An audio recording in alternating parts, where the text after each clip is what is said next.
जय श्री जगन्नाथ, जय श्री राधे कृष्ण। माँ प्रणाम। समस्त को नमस्कार। यही यूट्यूब चैनल को समस्त को स्वागत करुच्ची। आमे गला आलोचन पाणिनिंकर धातुपाठ विषय रे सार्वधातुक लकार एवं अर्धधातुक लकार विषय रे आलोचना करथिले। सार्वधातुक लकार र संज्ञा तिंसित सार्वधातुकम एवं अर्धधातुक लकार र संज्ञा होची ए विषय रे कहिथिली, किंतु टिके कटि गेला। कहिदबा चिटिए आलोचना करदबा।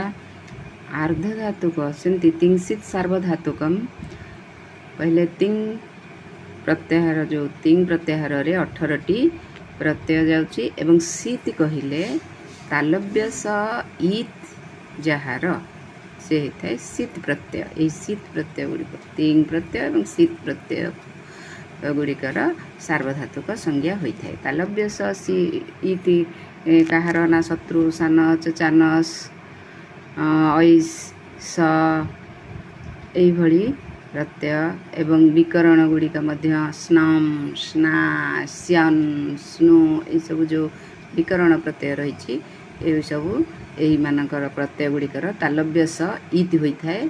तेणु यही प्रत्यय गुड़ी को सीति कहा जाए। इति शब्दर अर्थ होची लोप।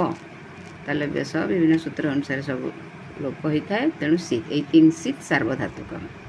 अर्धधातुकर संज्ञा होची पाणिनि तांकर प्रसिद्ध संस्कृत